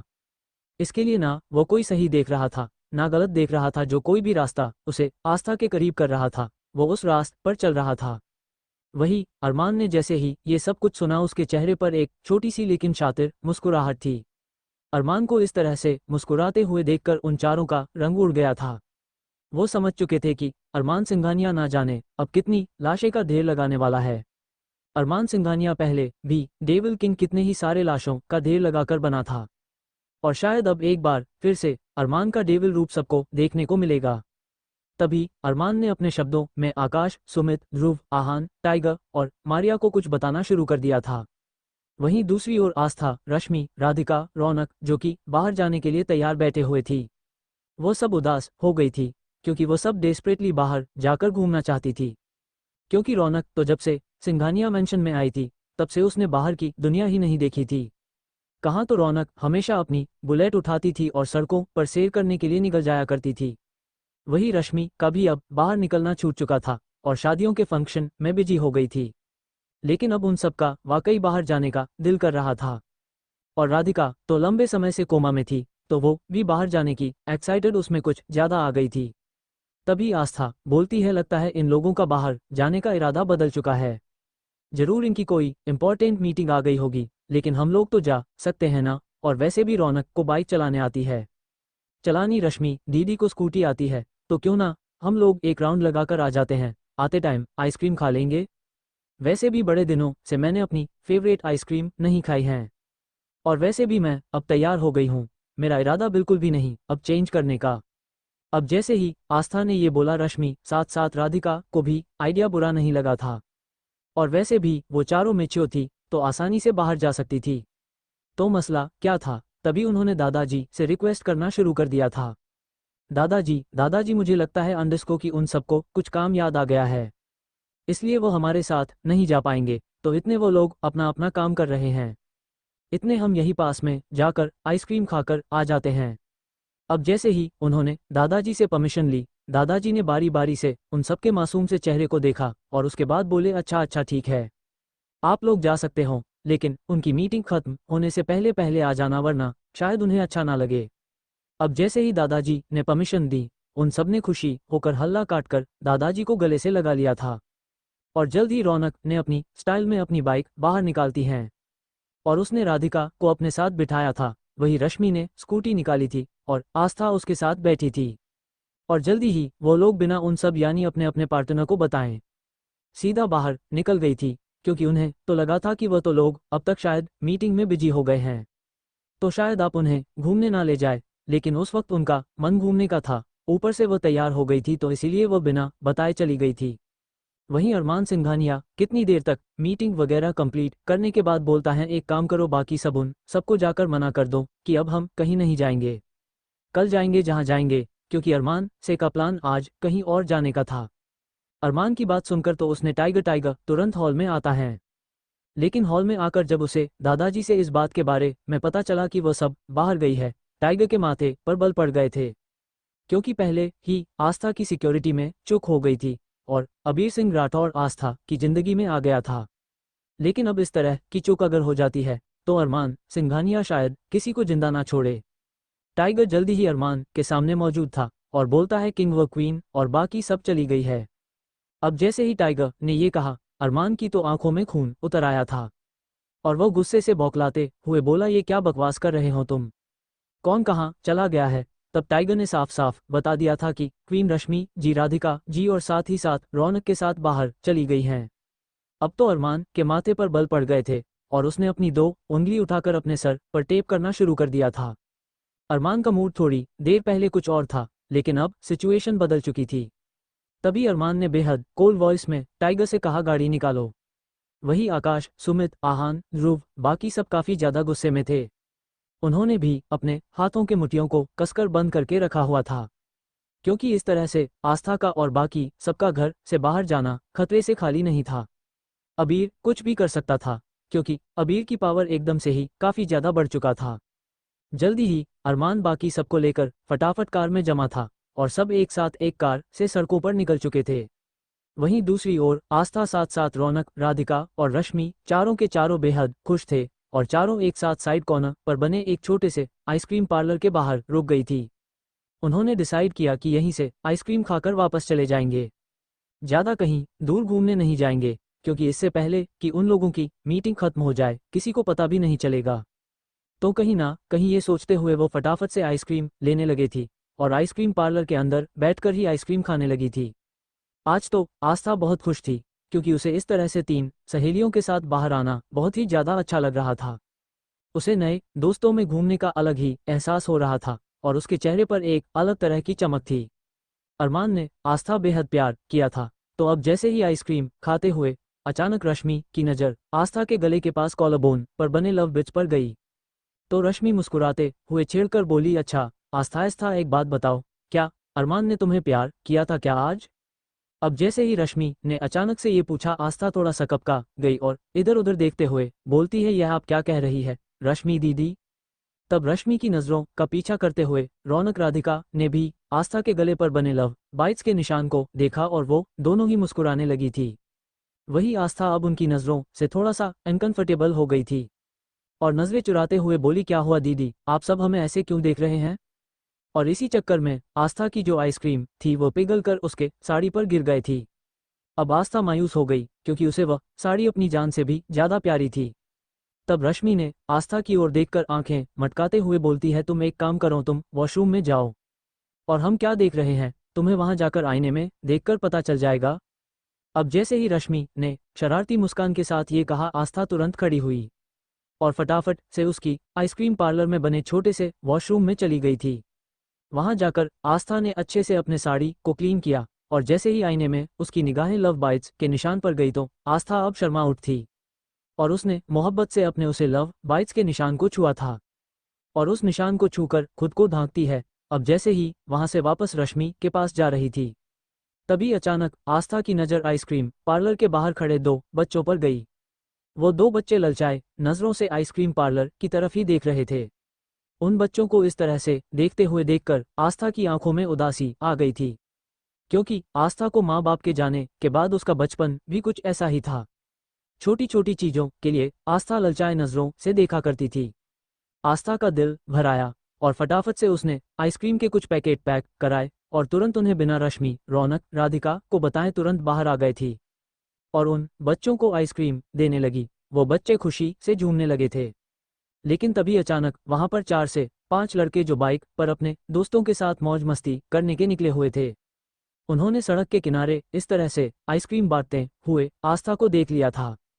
आस्था जो कि 2-3 बच्चों को आइसक्रीम दे रही थी, या इस तरह से उन बच्चों ने अपने बाकी साथियों को भी बुला लिया था, तो कम से कम वहां पर 8 से 10 बच्चे जमा हो गए थे और आस्था सबको आइसक्रीम प्यार से देने लगी थी। तभी अचानक वह लड़के वहां आए, वह आस्था को देखने लगे। आस्था बेहद खूबसूरत लग रही थी। आस्था उस साड़ी में कमाल की कयामत लग रही थी और वह सब ललचाए नजरों से आस्था को देखने लगे थे और जल्द और वहां जाकर जो बच्चों को आस्था आइसक्रीम बांट रही थी, उनके ठीक बराबर वहां जाकर वो बोलते हैं, हम भी आइसक्रीम खाना चाहते हैं। अभी इतने बड़े बड़े लड़कों को वहां देखकर और आइसक्रीम मांगते हुए देखकर आस्था चौंक गई थी और भोलेपन से बोलती हैं, आप लोग तो काफी बड़े बड़े हैं, आप लोग तो खुद भी जाकर आइसक्रीम खरीद सकते हैं। तब एक लड़का आस्था की बात सुनकर एक दूसरे लड़के के हाथ पर हाथ मारते हुए बोला, लगता है यह मक्खन जैसी आइसक्रीम तो काफी भोली सी भी है, मासूम है। तभी वो लड़के आस्था के चारों तरफ आकर खड़े हो गए, आस्था के आसपास मंडराते हुए बोले, हमें जो आइसक्रीम चाहिए वो यह नहीं है, बल्कि हमें आपसे आइसक्रीम चाहिए।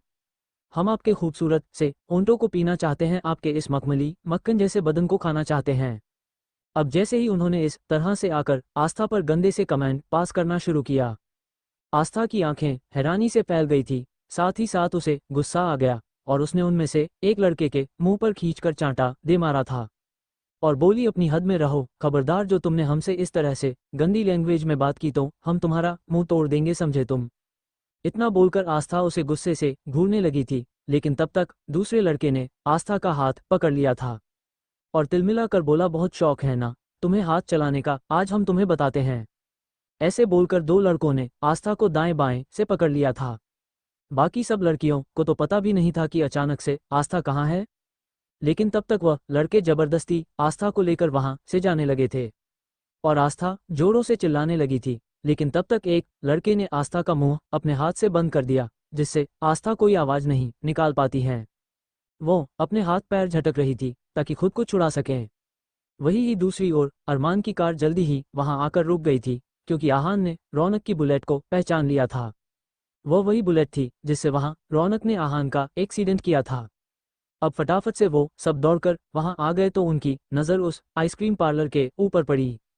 फटाफट भागकर वहां जाकर उन्होंने देखा कि रश्मि, राधिका, रौनक मज़े में आइसक्रीम खा रही है, लेकिन आस्था वहां नहीं थी। अब आस्था को वहां ना पाकर अरमान की आंखें सर्द हो गई थी और वह उन तीनों की ओर देखकर कोल्ड एक्सप्रेशन से पूछता है, आस्था कहाँ है। अब जैसे उन तीनों को अरमान की आवाज आती है, तीनों हड़बड़ा गई, उनके हाथ से आइसक्रीम छूट कर नीचे गिर गई थी। तभी वो नज़र सर झुकाकर खड़ी हो गई थी, क्योंकि आकाश, सुमित खा जाने वाली नज़रों से उन लोगों को देख रहे थे। तभी आहान गुस्से से रौनक की तरफ बढ़ा और गुस्से से बोला, आस्था भाभी कहाँ है? क्या तुम लोगों को पता है कि तुमने कितनी बड़ी बेवकूफ़ी की है? क्या ज़रूरत थी तुम्हें यहाँ आने की? हाँ, आहान रौनक पर गुस्सा कर रहा था। तभी रश्मि बोलती हैं, वह आस्था के कपड़ों पर आइसक्रीम गिर गई थी तो वो वॉशरूम में गई थी। अब अरमान जल्दी से वॉशरूम में जाकर ढूंढने लगा, लेकिन उसे आस्था कहीं भी दिखाई नहीं देती है। और तब अरमान तेज आवाज में चीखता है, आस्था गई है? अब तो वो तीनों सूखे पत्ते की तरह कांपने लगी थी। उन्हें तो यकीन नहीं हो रहा था कि आस्था वॉशरूम से गायब है और उन्हें भी अब डर लगने लगा था। वहीं आकाश रश्मि को घूरते हुए बोला, मुझे तुमसे इस तरह की बचकानी हरकत की उम्मीद नहीं थी। इतनी बड़ी डॉक्टर हो, क्या तुम्हें अक्ल नहीं है? तुम इस तरह से बिना बताइए यहाँ कैसे आ सकती हो? हाँ, देखा तुमने, आस्था मिसिंग हो गई है, उसे जरूर हमारे दुश्मनों ने अगवा कर लिया होगा। अब जैसे ही आकाश ने ये कहा, अरमान के आंखों में दर्द उमड़ आया, क्योंकि आस्था पर वो किसी तरह की परछाई बर्दाश्त नहीं कर सकता था। लेकिन आस्था यहाँ तो पूरी तरह से मिसिंग थी। उसे कुछ समझ नहीं आया कि आस्था कहाँ जा सकती है, और वो उसने कुछ पलों में पूरे के पूरे आइसक्रीम पार्लर को तहस नहस कर दिया था। और वो बाहर आया तब तक ध्रुव ने उन तीनों को, राधिका, रश्मि और रौनक को गाड़ी में बिठा दिया था। और तभी अरमान की नज़र सड़क के किनारे खड़े हुए कुछ बच्चों पर गई थी, जो सहमे हुए एक तरफ खड़े हुए थे। अरमान जल्दी ही उनके पास गया और उनसे पूछा कि क्या तुमने इस लड़की को कहीं देखा है? अरमान ने जल्दी अपने फ़ोन में से एक फ़ोटो आस्था के उन बच्चों को दिखा दी थी। तभी एक छोटी सी प्यारी सी बच्ची आगे आते हुए और क्यूटली बोली, ये दीदी बहुत अच्छी है, हमें आइसक्रीम दे रही थी, लेकिन कुछ गंदे अंकल यहाँ आए और उन्हें अपने साथ ले गए। अब जैसे ही उस लड़की ने ये कहा, अरमान के तो काटो तो खून नहीं, ऐसी हालत हो गई थी। पहली बार अरमान को ऐसा लगा मानो कि उसके दिल ने धड़कना बंद कर दिया हो। आस्था अरमान के रग रग में बस चुकी थी। आस्था का दूर जाना वह किसी भी कीमत पर बर्दाश्त नहीं कर सकता था। अरमान के आगे हिम्मत ही नहीं हुई कि उसे बच्चों से कुछ और आगे पूछ सकें। लेकिन तुरंत आकाश ने उसे बच्चों से आगे पूछा, बेटा वो किस ओर गए हैं? वह गंदे अंकल, क्या आपको कुछ पता है? तब उसे बच्ची ने वह आइसक्रीम पार्लर के पीछे वाले जंगल की ओर इशारा कर दिया था, क्योंकि वो लड़के बाइक पर आए थे और बाइक पर इस तरह से खुलेआम वो आस्था को अगवा करके नहीं ले जा सकते थे। तो इसीलिए उन्होंने डिसाइड किया था कि वो आस्था को पास वाले जंगल में ले जाएंगे और उसके साथ अपनी मनमानी करेंगे। अब अरमान ने अपने हाथों की मुट्ठी को कसकर बंद कर दिया था और इतनी तेज दौड़ लगाई थी मानो कि वो ओलंपिक के रेस में हिस्सा ले रहा हो। अरमान के ठीक पीछे पीछे आकाश, सुमित, ध्रुव, आहान, टाइगर, मारिया सभी पूरी तरह से दौड़ रहे थे। वही आस्था को वह लड़के जंगल में ले गए थे और वहां ले जाकर उन्होंने आस्था को एक तरफ नीचे पत्तों पर धक्का दे दिया था और घूरते हुए बोले कि आज तो पता नहीं हम किसका मुंह देखकर निकले थे कि इतनी खूबसूरत परी आज हमें खेलने को मिली है, वरना ऐसी परी तो हमने सिर्फ और सिर्फ कहानियां और सपने में अच्छी है। इतनी खूबसूरत परी तो हमने अपनी जिंदगी में पहली बार देखी है। वही आस्था उन लड़कों की ओर देखकर धमकाते हुए बोली, तुम लोगों ने अपनी जिंदगी की बहुत बड़ी गलती की है। तुम छोड़ दो, हमें जाने दो। अभी मौका है, अपनी जान बचाकर भाग जाओ यहाँ से, वरना हमारे पति तुम्हारा टुकड़े टुकड़े कर देंगे। ऐसा बोलकर आस्था उन लड़कों को डराने की कोशिश कर रही थी, लेकिन लड़के जोरों से एक दूसरे के हाथ पर हाथ मार कर हंसने लगे थे और गंदी नज़र से देखते हुए बोलते थे कि अगर इतनी खूबसूरत परी को पाने के बाद अगर मौत जिंदगी में लिखी है तो हमें मौत भी मंजूर है, लेकिन उससे पहले हम आपके इस रस भरे बदन को मुंह को पीना चाहते हैं। ऐसे बोलकर बड़ी ही बेशर्मी से वो अपने होठों पर जुबान फिरने लगे थे। आस्था उन लोगों के सामने बहुत ज्यादा गिड़गिड़ा रही थी। तभी अचानक एक लड़के ने आस्था के साड़ी पर पांव रख दिया और आस्था तुरंत पलटती हुई नीचे जा गिरी। आस्था अपनी साड़ी को खींच रही थी, लेकिन तब तक उसकी पूरी साड़ी खुल चुकी थी और आस्था अब केवल पेटीकोट और ब्लाउज में उन लोगों के सामने थी।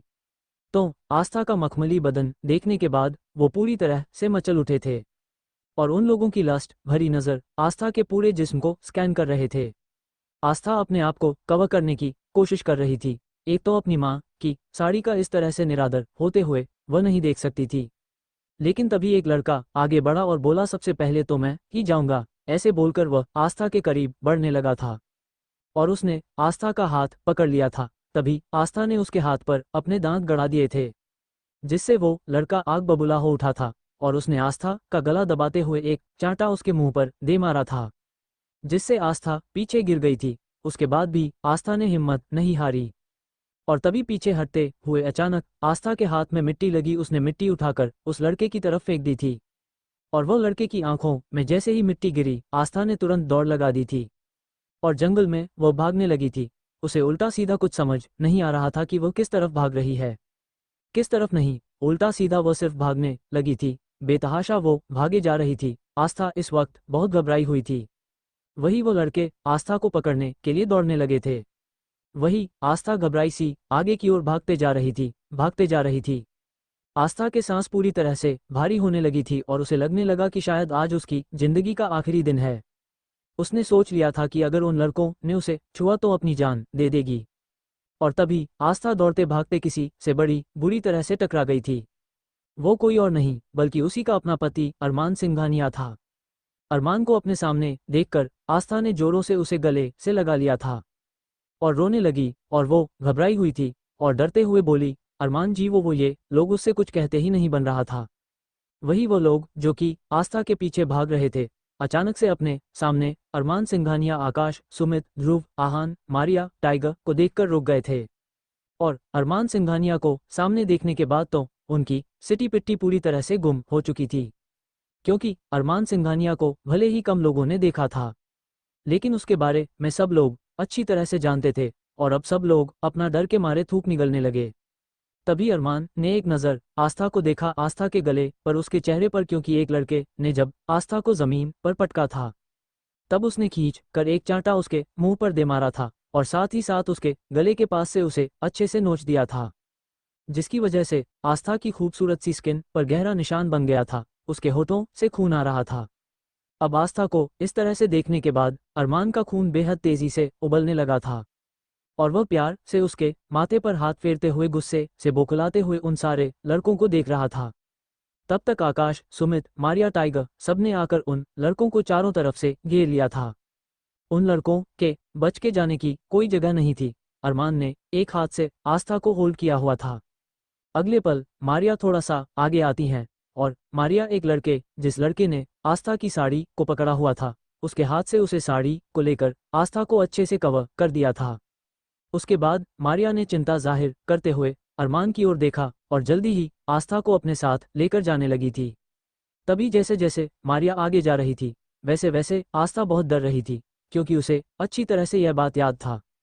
अरमान ने उसे साफ साफ इस बात के बारे में मना किया था कि वह भूलकर भी कभी भी उसे बिना बताए कहीं नहीं जाएगी, लेकिन फिलहाल तो आस्था ने अब अपने बचकानी हरकत कर दी थी और जल्दी ही आस्था के कानों में किसी की बड़ी बुरी तरह से चीखने चिल्लाने की आवाज़ें आनी शुरू हुई थीं।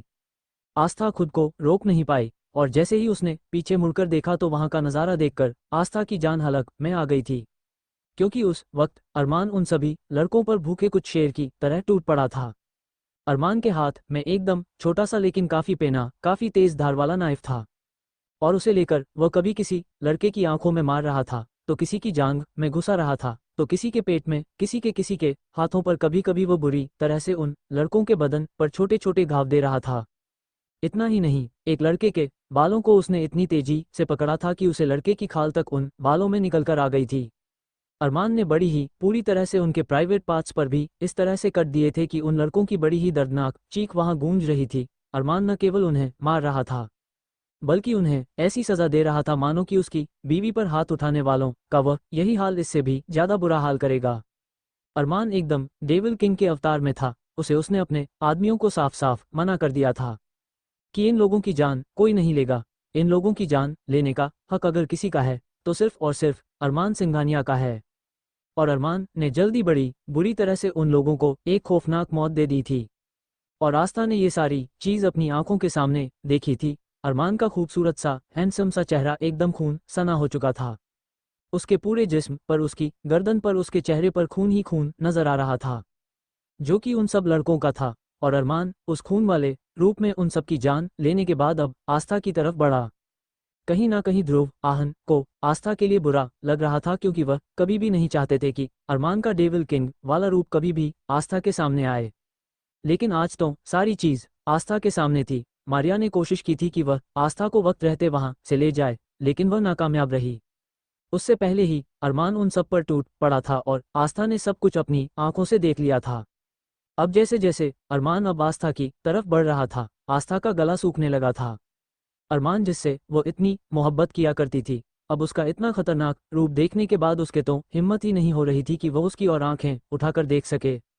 उसे अरमान से इस वक्त बहुत ज्यादा डर लग रहा था, और डर के मारे उसकी टांगें पूरी तरह से कांप रही थी।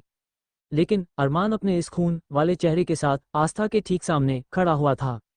अभी भी अरमान की आंखें आस्था के बदन पर लगी खरोचों के निशान पर थी। उसका दिल कर रहा था जिन लोगों की उसने बड़ी बेरहमी से अभी जान ली है, उन्हें एक बार फिर जिंदा करें और एक बार फिर से उनकी जान लें। क्योंकि अभी तक अरमान का मन नहीं भरा था, और अरमान घूरकर आस्था को देख रहा था। लेकिन आस्था ज्यादा देर अरमान का इतना खतरनाक रूप नहीं देख पाती है, और वो उस वक्त बेहोश हो गई थी।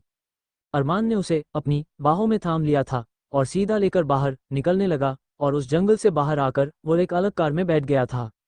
क्योंकि जिस कार में रौनक, साथ ही साथ राधिका और रश्मि ये सब थी, वो सब दूसरी कार पहले ही मेंशन में चली गई थी, और उन्होंने वहां जाकर बता दिया कि आस्था इस तरह से मिसिंग है। मेंशन में नानी माँ साथ ही साथ दादाजी पूरी तरह से परेशान हो उठे थे।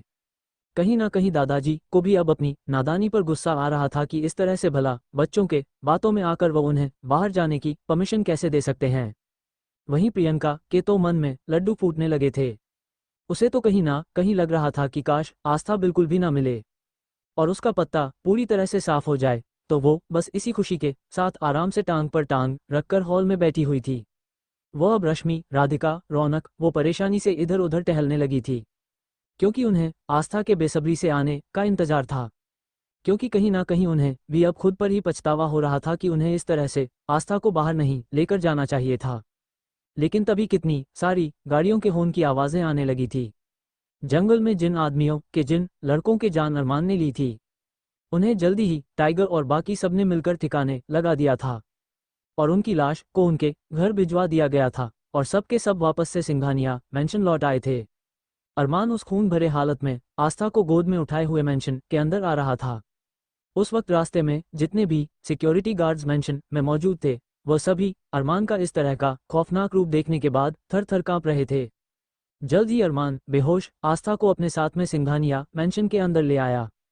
वही नानी माँ, रश्मि, राधिका, साथ साथ रौनक ने जैसे ही अरमान का ये रूप देखा, उन्होंने एक जोरों से चीख मार दी थी, क्योंकि अरमान लग ही इतना ज्यादा खतरनाक रहा था। तभी नानी माँ की आंखों में तेजी से काफी सारे आंसू आ गए थे, क्योंकि वह अपनी आस्था की ऐसी हालत बिल्कुल भी नहीं देख सकती थी। और अरमान को देखकर ऐसा लग रहा था मानो कि अरमान का कितना बड़ा तगड़ा सा एक्सीडेंट हुआ हो। जल्दी अरमान ने आस्था को हॉल में पड़े हुए सोफे पर लेटा दिया था। वही नानी माँ तुरंत आस्था का सिर अपनी गोद में रखकर बैठ गई थी और बुरी तरह से रोने लगी थी। तब तक रश्मि, आस्था साथ ही साथ रौनक भी उसके पास आकर बैठ गई थी। और कोई आस्था का हाथ सहला रहा था तो कोई उसके पैरों को सहला रहा था। वो तभी दादाजी डरते हुए अरमान के सामने जाकर खड़े हो गए थे और बोलते हैं बेटा। दादाजी ने इतना ही बोला लेकिन अरमान ने आग उगलती हुई नजर दादाजी के ऊपर डाली। तभी आकाश सुमित ने आकर अरमान के कंधे पर हाथ रखा और उसे शांत होने के लिए कहने लगे और साथ ही साथ उसे इस बात का एहसास करा रहे थे कि इस वक्त उसके जिस्म पर कितना सारा ब्लड लगा हुआ है। तब अरमान ने एक नज़र मारिया की ओर देखकर फटाफट से सीधा अपने कमरे में जाने लगा था और अरमान ने जल्दी ही अरमान की नज़रों को भांप कर डॉक्टर को बुला लिया था और डॉक्टर ने हॉल में ही आस्था का ट्रीटमेंट करना शुरू कर दिया था। अरमान जल्दी नहा कर वापस से हॉल में आकर बैठ गया था। वो सीधा सीधा आस्था को अपने कमरे में भी लेकर नहीं जा सकता था क्योंकि उस वक्त नानी माँ की हालत काफ़ी ज़्यादा बुरी थी। वह आस्था के साथ रहना चाहती थी। वहीं प्रियंका ने जब से अरमान का खून से लथपथ चेहरा देखा उसकी हालत बेहद अजीब हो चुकी थी और वह सीधा अपने कमरे में चली गई थी क्योंकि वो उस वक्त बहुत ज़्यादा डर गए थी। जिस अरमान हैंडसम से चेहरे को वो ढेर सारा प्यार करना चाहती थी, उसके गालों को चूमना चाहती थी, उसके होठों को चूमना चाहती थी, उसके शरीर पर इतना सारा खून देखने के बाद उसे काफ़ी ज़्यादा वियर्ड लग रहा था और उसे उल्टी होना शुरू हो गई थी। तभी अरमान सीधा आस्था के पास आता है। आस्था अभी भी बेहोश थी। डॉक्टर ने अरमान को बता दिया कि वह ठीक है लेकिन डर की वजह से बेहोश हो गई है। तभी अचानक अरमान ने नानी माँ से कहा कि आप आस्था के पास से हटकर अलग बैठ जाइए। अब जैसे ही अरमान ने ये कहा नानी माँ हैरानी से अरमान की ओर देखने लगी थी और मन मन में सोचने लगी थी कि क्या मैं ऐसी हालत में भी अपनी बेटी के साथ नहीं बैठ सकती हूँ। तभी दादाजी ने अरमान के कंधे पर हाथ रखा और मानो कि वो उसे कहना चाह रहे हों कि वो अरमान आस्था की नानी माँ है, उन्हें उसके साथ बैठने दो। लेकिन अरमान ने तुरंत सभी को आस्था के पास से हटाने के लिए कह दिया था और सबके पास कोई और रास्ता नहीं था। सभी एक तरफ अलग सर झुकाकर खड़ी हो गई थे क्योंकि उनकी गलती थी। उन्हें इस तरह से मिस्टेक नहीं करनी चाहिए थी। वहीं दूसरी ओर इस वक्त अबीर सिंह राठौर अंडरवर्ल्ड के किंग की चेयर पर एक राजाओं की तरह बैठा हुआ था कि और साथ ही साथ आस्था की खूबसूरत सी तस्वीर को देख रहा था क्योंकि उसने अमरीश की एक बात गांठ बांध ली थी कि मोहब्बत प्यार और जंग में सब कुछ जायज़ है। इसीलिए उसने आस्था को पाने के लिए इस तरह का रास्ता अपनाया था। उसने सोच लिया था कि अगर अरमान की ताकत ही खत्म कर दी जाए उसके बाद वह आसानी से आस्था को अपना बना लेगा। इसके लिए उसने अरमान के सबसे बड़े दुश्मन अमरीश के साथ हाथ मिला लिया था और अमरीश तो अब सिर्फ और सिर्फ अपने बेटे को बचाना चाहता था। इसके लिए उसने अबीर सिंह राठौर के कंधे पर रखकर गोली चलाई थी और सीधा सीधा अबीर सिंह राठौर के संरक्षण में ही उसने वीर रायचंद को रखवा दिया था। वही वीर अबीर सिंह राठौर के साथ रहने लगा था। साथ साथ वीर अंदर ही अंदर किलिस रहा था क्योंकि जब से उसे ये पता चला था कि अरमान सिंघानिया की बीवी भी अबीर सिंह राठौर का ऑब्सेशन है तो वो बहुत ही ज़्यादा किलिस रहा था क्योंकि उसका इरादा तो था कि वह अरमान को हराएगा और उसकी बीवी के साथ कुछ रातें गुजारेगा क्योंकि वीर को अलग अलग तरह की नई नई लड़कियों का बेहद शौक था। वो जब से उसने आस्था को देखा था तो डेस्परेटली वो आस्था को अपना बनाना चाहता था। लेकिन अब अमरीश ने उसे साफ साफ इस बात के बारे में समझा दिया ताकि वो भूलकर भी कभी भी अबीर के सामने आस्था का नाम नहीं लेगा और जब तक कि उसके बाहर जाने के सारे इंतजाम नहीं हो जाते तब तक वह अबीर सिंह राठौर की हर बात मानेगा और उसके साथ ही रहेगा। वहीं वसुंधरा रायचंद जो कि हॉस्पिटल से घर आ गई थी, उसे इस बात के बारे में पता चल चुका था कि उसका पति अमरीश रायचंद लौट आया है तो वह काफ़ी खुश थी। लेकिन अमरीश ने उसे सीधे मुंह बात नहीं की थी क्योंकि अमरीश का तो उल्लू सीधा हो चुका था।